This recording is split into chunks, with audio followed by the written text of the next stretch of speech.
In question number 6, I'm asked to find the second derivative of y, which is cosecant x. So I'm going to apply my trig derivative of cosecant x first. And that gives me this negative cosecant x times cotangent x. And now I have to find one more derivative out. And this time I'm going to use a product rule. And this negative cosecant x is going to be my first. And cotangent x is going to be my second. So just running through the product rule, it is first, which is here, times derivative of the second, and derivative of cotangent x is negative cosecant squared, plus my second, which is cotangent x, times derivative of the first. Since this negative is already there, when I go to do the derivative, it just cancels out that negative, and I get cosecant x cotangent x.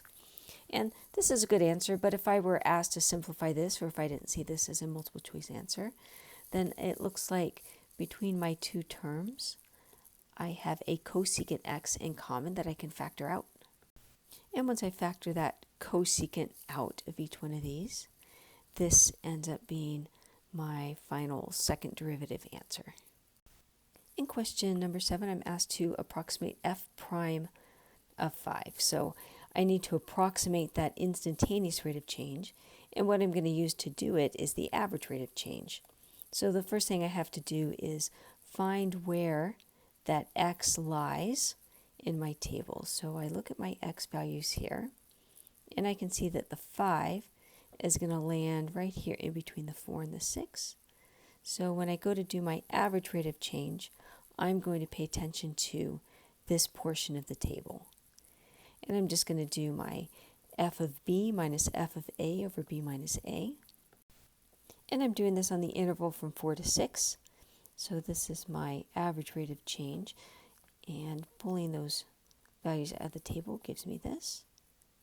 And this is actually the most important part right here. That's the part that you need to show.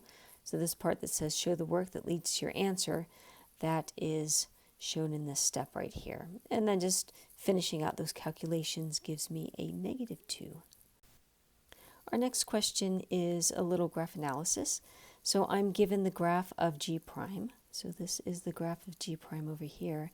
And I'm asked questions about g.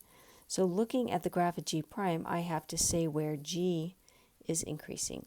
And what I know is that when g is increasing, it has a positive slope, and the slope is just the derivative. So I'm going to be looking for where g prime is greater than 0. When I look on this graph, I see this graph is greater than 0 on these two places right here. And those are my two intervals, so from negative 4 to 1, and then from 5 to infinity. The next question wants to know where g is decreasing. And I know g is decreasing where g prime is negative, because that means I have a negative slope on the graph of g. And I can see that this graph is negative or below the x-axis in 2 spots. And I just list those intervals. So that's from negative infinity to negative 4, and then from 1 to 5.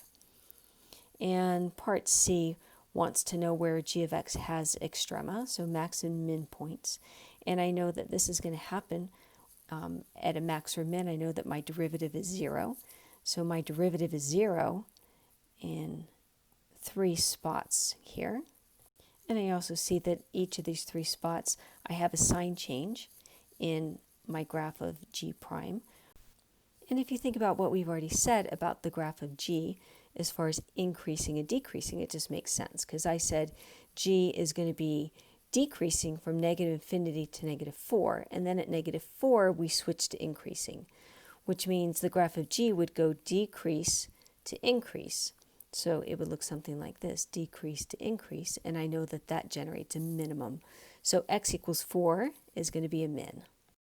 And then at x equals 1, I'm going to have a max here, and what I'm saying here is that my graph of g is going to go from increasing and then switch to decreasing at that value of 1. And if you go from an increase to a decrease, you have a max. And then at 5, the same thing was happening as what happened at negative 4.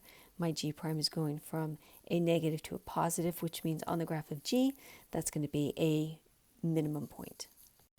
So I have two mins, one at -4 and 5, and then a max is occurring on the graph of g at x equals 1. On question 9, I'm given the graph of f of x, and this time I'm asked questions about f prime. So whenever you see f prime, just think that that's the slope of f. So part A wants to know where f prime is positive. In other words, where is the slope of f positive? And that means that we're going to be increasing right here. And my f prime, or my slope of f, is negative wherever I see f decreasing. And I see that's happening here. In part C, I'm asked where f prime does not exist. So I know a derivative does not exist at a corner point, so here at -1, because I have an abrupt change in slope, and that's what generates that corner point. So my derivative does not exist at x equals 1 because f has a corner point. In question 10, I'm asked to apply various rules and write equations using information in a table. So in part A, h of x is x times f of x, and I'm asked to find h prime of 2. So I'm going to start by finding h prime of x. So I have to find the derivative of this, and what I see initially is a product, so I'm going to apply the product rule. So applying my product rule, I have first times derivative of f is f prime plus the second times derivative of the x is the 1. And I'm going to find h prime of 2 by just turning all of these x's into 2's. And that gets me to here. And now I turn to my table and I look at my values, and I get a final answer of -3.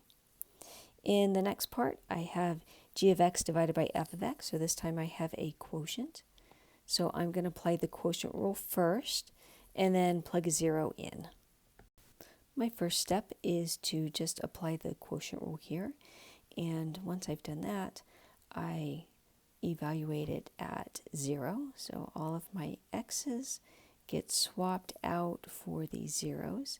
And then once I've done that, I turn to my table and I just look up values. And that gives me my final answer of -10. In part C, I've got the derivative of f of x plus 8g of x.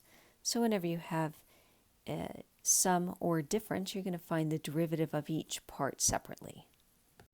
The derivative of f is just f prime, and the derivative of 8g of x, if you're multiplying by a constant, you just pull the constant out in front and take the derivative of the function.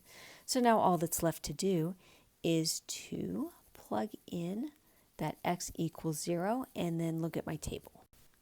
And doing all that gives me a final answer on part C of 30. In part D, I'm asked to write the equation of a tangent line. So again, whenever you write the equation of any line, you need a point and a slope. I'm given my x-coordinate for the point, and to find my y-coordinate, I just need to plug it into my function. And doing that gives me a y-coordinate of 3, so the point I'm going to use in my equation is 0, 3. And now I have to find my slope, and that's where the derivative comes in.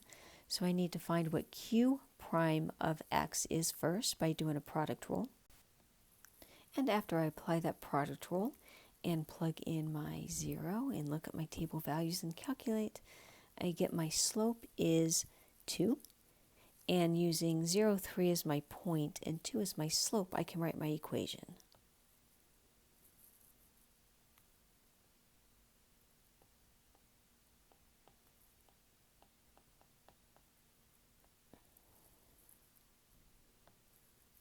And that is y minus 3 equals 2x minus 0. In part E, it's just like part D, except now I'm asked to write a normal line as opposed to a tangent line. So all that requires is one small adjustment to the slope. So in D, my slope was 2, so I have to do a perpendicular slope. So my perpendicular slope is going to be the opposite reciprocal. So instead of 2, I'm going to use a -1/2. And I'm going to use that same point of 0, 3. And my equation this time is going to be y minus 3 equals -1/2 x minus 0.